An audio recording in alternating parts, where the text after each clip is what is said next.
South ఇండియాలోనే biggest sorry store మన Varahi silks మన విజయవాడ ఎంజీ రోడ్ లో డిసెంబర్ 4వ తారీఖున ఘన ప్రారంభం. నమస్తే రజిత గారు. నమస్తే జయ. శత్రువులు ప్రతి చోట ప్రతి ఒక్కరికి ఉంటారు. కొంతమంది డైరెక్ట్గా కనిపిస్తారు, కొంతమంది ఇండైరెక్ట్గా ఉంటారు. కానీ చెప్తారు చూడండి, డైరెక్ట్గా కనిపించే శత్రువుతో పోరాడొచ్చట. Absolutely true. మనకి బ్యాక్ ఎండ్ ఉండే శత్రువుని మనం ఏమీ చేయలేము కదా. చాలా డేంజర్. గుర్తించలేకపోతాం. ఇది మనకి ఫ్యామిలీలో ఉంటారు, రిలేషన్లో ఉంటారు, ఫ్రెండ్స్లో ఉంటారు, కొలీగ్స్లో ఉంటారు, ఆఫీస్లో ఉంటారు, 100% చోట ఉంటారేమో బహుశా. అంటే 100% వీళ్ళతో మన బిహేవియర్ ఎలా ఉండాలి? ఎందుకంటే ఎవ్రీడే ప్రతి ఒక్కరితో పనులు ఉంటాయి. ముందుకు వెళ్ళాల్సిందే. అవును. ఎదిరించి మాట్లాడలేము. స్ట్రైట్ గా వెళ్తే మన ముక్కుకే దెబ్బ తగ్గుతుంది. 100%. సో వాళ్ళు ఎలా, అంటే నా క్వశ్చన్ ఏంటంటే వాళ్ళు ఎలా హ్యాండిల్ చేయాలి? హౌ టు హ్యాండిల్ శత్రువు? I know that's a very good question and more important కూడా. ఎందుకంటే ఆ హ్యాండ్లింగ్ తెలవకపోవడం వల్ల మనం మీకు మాట్లాడేటప్పుడు, సారీ అడ్డం వస్తున్నట్టు, మిమ్మల్ని మీతో క్వశ్చనింగ్ చేసినా లేకపోతే మీతో ఇంటర్వ్యూస్ చేసినా ఎందుకు ఇలాంటి టాపిక్స్ ఎక్కువ చూస్ చేసుకుంటానంటే, మనుషులతో ఎక్కువ మాట్లాడతారు, మీరు ఎక్కువ అబ్జర్వ్ చేస్తారు, మనసును పట్టుకుంటారు. సో దాంతో ఫీలింగ్స్ కానీ ఎమోషన్స్ కానీ ప్రతి ఒక్కరిని ఏదంటారు చూసారా, కాచి వడిపోస్తారని. దానికి దిట్టండి రజిత గారు. ఎవరి గురించైనా ఎలాంటి ఐడియా కావాలన్నా ఒక్క మాట చెప్తే చాలు. ఎలా మాకు కూడా పర్సనల్గా ఎన్ని మంచి సలహాలంటే సూపర్. Thank you. అది మంచి స్పీకర్, మీరు వెరీ గుడ్ స్పీకర్. అది ఆ విషయాలను పట్టుకోవాలి అంటే ఎదుటి మనిషికి ఫస్ట్ అవగాహన ఉండాలి. ఇప్పుడు నేను బాగా చెప్తాను అంటే అసలు బాగా చెప్పే మాటల మీద మీకు అవగాహన ఉంది కాబట్టి మీరు పట్టుకున్నారు. దీనికి ఆల్రెడీ ఎంతమందికి తెలిసిన స్టోరీ అయినా నేను దాంతో స్టార్ట్ చేస్తాను. ఫర్ ఎగ్జాంపుల్, ఒక రాయి అక్కడ పడి ఉంది. అక్కడ పడి ఉంటే ఒక అతను వెళ్ళాడు, కుక్క ఉంది, ఒక బిచ్చగాడు ఉన్నాడు, తర్వాత ఒక డైమండ్ మర్చెంట్ ఉన్నాడు. సో అక్కడ ఒక రాయి ఉంది కదా. సో బిచ్చగాడు ఏం చేస్తాడంటే, కుక్క వస్తుంటుంది. కుక్క వస్తుంటే ఏం చేస్తాడంటే, బిచ్చగాడు తీసి ఆ రాయిని ఎదురుగుంటుంది తీసేసి దాన్ని కుక్కను కొడతాడు. ఆ కుక్క దగ్గరికి వెళ్ళి పడుతుంది. జనరల్గా బాల్ అయితే అది పట్టుకొని పోద్ది కదా, అది దాన్ని ఏంటో అనుకొని చూస్తుంది, దానికి ఏమైనా ఫుడ్ వేసాడా చూస్తుంది. చూసి అని చెప్పేసి అది కూడా ఇట్లా దాని కాళ్ళతో ఇట్లా తంతుంది. ఆ పక్కనే ఒక కారు స్టాప్ చేసుకుని ఒక పెద్ద మనిషి ఉంటాడు సైట్ లాగా, అతను చూస్తాడు, వెంటనే తీసేసుకుంటే బిచ్చగాడు ఈడేంటి నాకంట బిచ్చగాడులా ఉన్నాడే అని అనుకుంటాడు మనసులో. కానీ అతన్ని తీసుకెళ్ళి ఏం చేస్తాడు, ఇమ్మీడియట్ గా డైమండ్ షేప్ దానికి వెళ్ళేసి దాన్ని పాలిష్ పట్టి అది చేస్తే అది కొన్ని కోట్ల విలువ చేసే డైమండ్. సో ఆ విలువ ఎవరికి తెలియాలి, అది రాయనా అది రప్పనా అనేది దానికి తెలియాలి.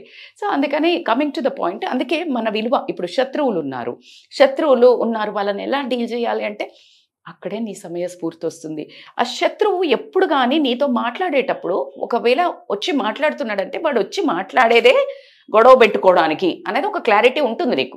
శత్రువు అంటే ఆల్వేజ్ నిన్ను ఏదో రకంగా కిందకు గుంజడానికో, నిన్ను ఎలాగోలా గేలి చేయడానికో, అవమానపరచడానికో, లేదా నిన్ను ప్రాబ్లంలో ఇరికించడానికో, వాడి ఈగో సాటిస్ఫై చేసుకోవడానికో ఏదో ఒకటి ఉంటుంది, ఎజెండా పెట్టుకొని వస్తారబ్బా డెఫినెట్గా. అప్పుడు నువ్వు చాలా సైలెంట్గా ఉండాలి. లేదు అట్లా ఎట్లుంటారు మేడం, వాడికి ఇదే మరి అసలు వచ్చేదే పర్పస్. అది నువ్వు అది వేస్ట్ కదా. నువ్వు కయ్యానికి కాలు దూతే అక్కడ ఏమవుతుంది, వాళ్ళకి నీకు వాళ్ళ గోల్ విన్ అవుతుంది. నీకు ఒక రాంగ్ షాట్ కొడితే నిన్ను ఫౌల్ చేస్తాను, ఒక అటువైపు నుంచి ఒక కావాలని టాక్టికల్ గా ప్లే చేస్తారు కొంతమంది. వాళ్ళని పిచ్చి ప్లేయర్స్ అంటారు. అంటే లైక్ వాళ్ళు ఒకలాంటి స్కామ్ ప్లేయర్ గా చేస్తారు. దాన్ని ఆ ప్లే చేసినప్పుడు నువ్వు దాంట్లో ఇరుక్కోకుండా స్మార్ట్ గా అది అవుట్ పోతుంది నువ్వు వదిలేస్తే. కానీ నా టాలెంట్ చూపిస్తా ఇప్పుడు నువ్వు అని ఇట్లా కింద పడి మీద పెట్టి కొట్టినావు అనుకో, అది బేసిక్ గా నువ్వు అటెంప్ట్ చేయకూడదు, అది వదిలేస్తే అటు వెళ్ళిపోతుంది. బట్ యూ అటెంప్టెడ్, నువ్వు కింద పడ్డావు, బొక్కలు ఇరిగినాయి, నీకు అక్కడ ఏం రాలేదు. ఇక్కడ నువ్వు ఆడలేకపోయినావు అనేది క్రియేట్ అయిందా లేదా? 100%. I think this is example, very classical example. So same way వాడు ఏదో ఒక చేస్తుంటాడు, నువ్వు కొంచెం సేపుకి అక్కడ నీ సెల్ఫ్ రెస్పెక్ట్ అంటే నీ మానం ప్రాణం ఇలాంటివి రెండు గనక బేరేజ్కి వచ్చినప్పుడు యూ షుడ్ గివ్ అప్. అంటే లైక్ ఇక మొత్తం 100% పెట్టాలా నువ్వు. ఆ పర్సెంట్ పెట్టేటప్పుడు ఆ పర్సన్ మీ ఇద్దరి మధ్యలో అది ఫ్యామిలీ బంధమా, ఆఫీస్ బంధమా, దోస్తు బంధమా అక్క చెల్లెలదా అన్న చెల్లెలదా ఇలాంటివి చూసుకోవాలి. దీనివల్ల నా కాన్సిక్వెన్సెస్ ఏంటి? ఇప్పుడు నేను ఇతనితో వేస్తున్నప్పుడు నేను సైలెంట్గా ఉంటే నా ఎమోషనల్ స్ట్రెంత్ బయటపడుతుంది. It's like I'm like more గెలిచేసినట్టే. మనం వాళ్ళు అన్నది మనము ఒప్పుకోవడం లేదు అంటే నిన్ను ఏదన్నా ఆడిద్దాం అనుకున్నప్పుడు నువ్వు అలా ఉన్నావంటే ఏముంటుంది, స్ట్రాంగ్ అన్నప్పుడు వాళ్ళు ఓడిపోయినట్టేగా. అది నువ్వు గట్టిగా అరిచి నువ్వు గొడవ పెట్టుకున్నావంటే వాళ్ళకి తెలుసు ఆల్రెడీ, ఎందుకంటే వాళ్ళు రచించిన స్క్రిప్ట్ అది, నువ్వు ఆడుతున్నావు. వాళ్ళ స్క్రిప్ట్కు నువ్వు ఆడావంటే నువ్వు యువర్ అ లూజర్. నీ స్క్రిప్ట్ ఉండాలి. అంటే ఒక మాట, ఇప్పుడు వాళ్ళు మనలో ఒక మాట అంటారు, వెంటనే మనం ఒక మాట అంటే కానీ తృప్తి అనిపించదు. అదొక ఫీల్ ప్రాక్టీస్ చేయాలి. అది వి షుడ్ ప్రాక్టీస్. మనము పిచ్చుక మీద బ్రహ్మాస్త్రం అనుకోవటము, లేకపోతే విచక్షణ రహితంగా వాళ్ళ ఒక అసత్వం మీద రాయి పడింది. నేను చాలా సార్లు అదే చాలా చంచలత్వంతో మాట్లాడుతుంటారు. మనం రిలేషన్లా కానీ దోస్తులల్లా కానీ లేకపోతే ఎక్కడైనా కూర్చున్నప్పుడు ఏదేదో మాట్లాడుతుంటారు. నిన్ను తక్కువ చేసి మాట్లాడటము, సరదాగా మాట్లాడటము, నీకు ఎక్కడో రేషం పొడుచుకొస్తుంది. ఏంటి వీళ్ళు ఇట్లా అంటున్నాను, నేను అది కాదు కదా, నేను ఇది కదా అని. రే ఎవరికి చెప్తున్నావు? నువ్వేంటో తెలిసే నిన్ను తక్కువ చేయడానికి ఒక ప్లానింగ్ జరుగుతోంది. ఎగ్జాక్ట్లీ. నువ్వు ఎందుకు ప్రూవ్ చేస్తావు? ఎవరికి ప్రూవ్ చేయాలి? అవునా కాదా? 100%. అది నా ఉద్దేశంలో ఏంటంటే అంటే వేస్ట్ అది మనకు. అదే ఇందాక మీరు అన్నట్టు పిచ్చుకు మీద బ్రహ్మాస్త్రం. So I prefer silent. Emotional strength చూపించండి, వదిలేండి. రెండోది నాన్ కంట్రోలబుల్. శత్రువు ఇప్పుడు తన టాలెంట్ మన మీద చూపించడానికి వస్తున్నారు. మీరు అన్నట్టుగా సైలెంట్ గా ఊరుకుంటే వాడు ఏం చేయలేక పక్క నుంచి వెళ్ళిపోతాడు. అవును. కానీ మనం ఓకే వీళ్ళు చాలా స్ట్రాంగ్, వీళ్ళ దగ్గరికి వెళ్ళకూడదన్న థాట్ వాడికి ఎప్పుడు వస్తుంది? టైం పడుతుంది. ఒక్కొక్కడు తెలివిలేని వెదవవాడికి ఇంకా అసలు మూర్ఖుడు అంటే మూర్ఖురాలో ఎనీబడి బట్ అది ఏ పనిగా అంటే ఇప్పటికి పని చెయ్యదు. పిచ్చోడికి ఏమైనా పని చేస్తుందా? ఇప్పుడు నువ్వు ఎన్నిసార్లు అలా చెయ్యొద్దు. ఇప్పుడు కొంతమంది ఇట్లా బట్టలు చింపేసుకుంటారు, అట్లా అంతా చేస్తారు. అది రాంగ్. నువ్వు చెప్తావు, వింటాడా? 2 సార్లు చెప్తావు, 3 సార్లు చెప్తావు, మంచిగా చెప్తావు, ఎన్నిసార్లు చెప్తావు, వినడు. ఎందుకంటే ఇక వాడికి రోగం నయం అవ్వని రోగం ఉంది. అది వాడి ప్రాబ్లం. నువ్వు ఇదే పని ఎంతమందిని మదరింగ్ చేస్తావు? ఎంతమందిని నువ్వు నేర్పించుకుంటూ పోతావు? నీ పని ఏంటి? నీ గోల్ ఏంటి? What's your goal? నీ గోల్కి అడ్డం పడుతున్నాడా? Then treat.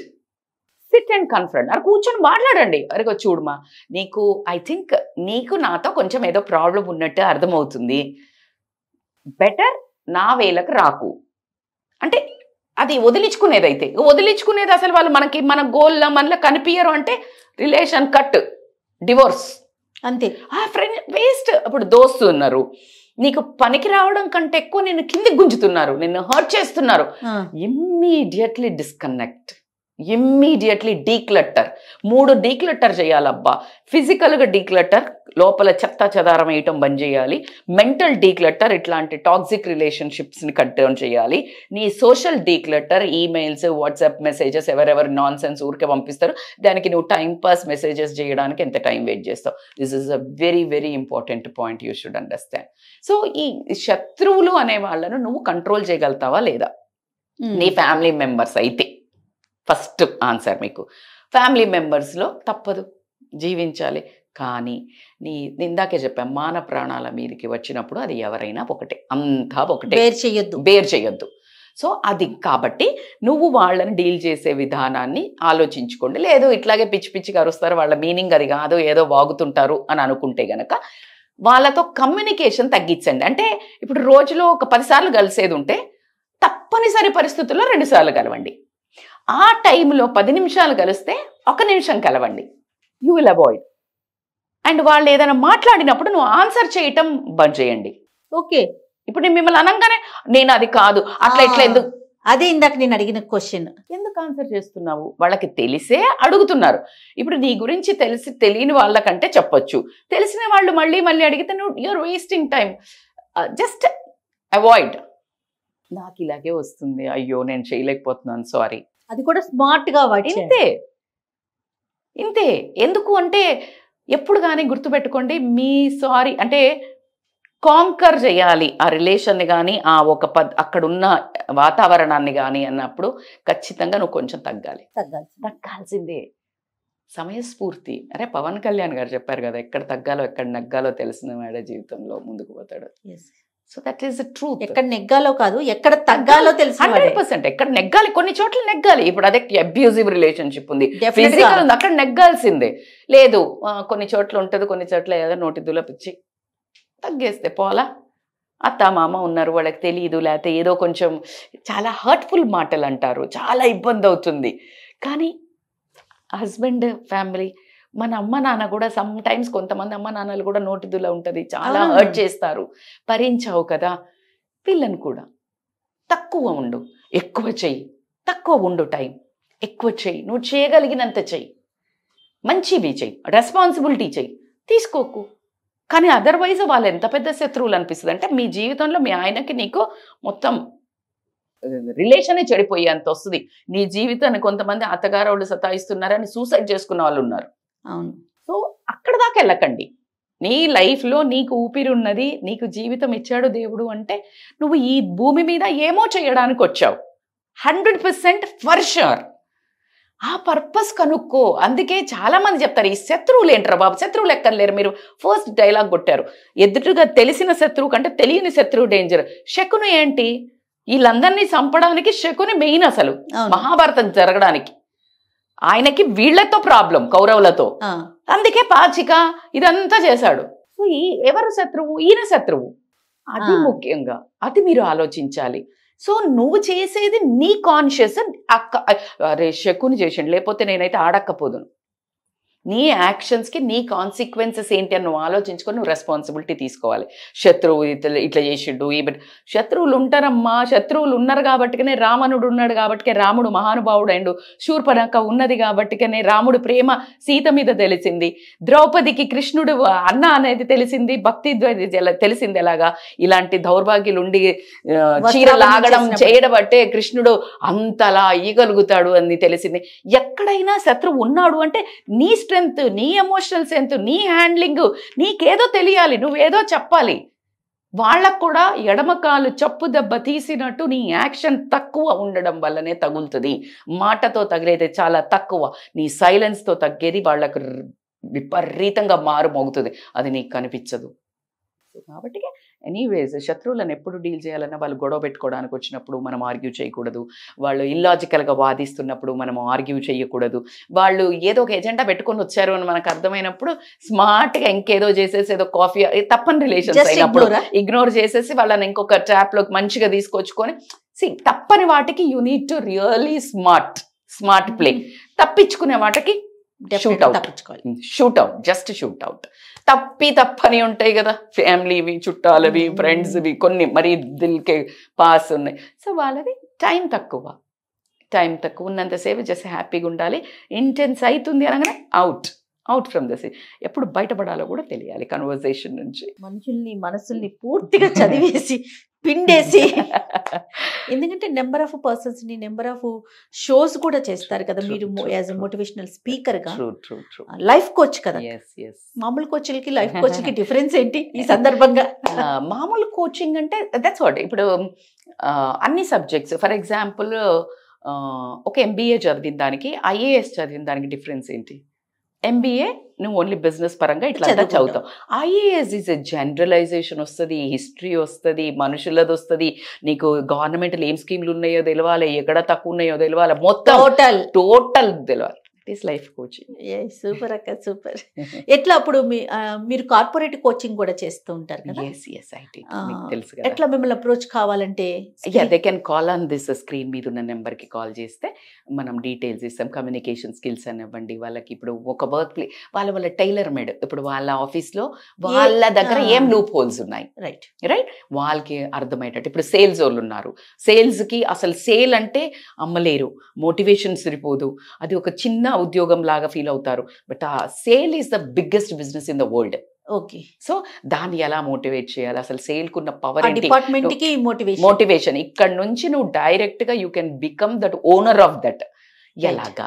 సో అయితే ఒక పని చేస్తానక్క, ఎందుకంటే ఇందులో కాదు, సపరేట్ గా మీరు అక్కడ టీమ్ కి అందరికి ఎట్లా చెప్తున్నారు కార్పొరేట్ ట్రైనింగ్, మా కోసం మా ఆడియన్స్ కోసం ఒక్కొక్క సబ్జెక్టు తీసుకొని ప్లీజ్ రివీల్ చేయాలి మీరు. తప్పకుండా. నమస్తే. నమస్తే.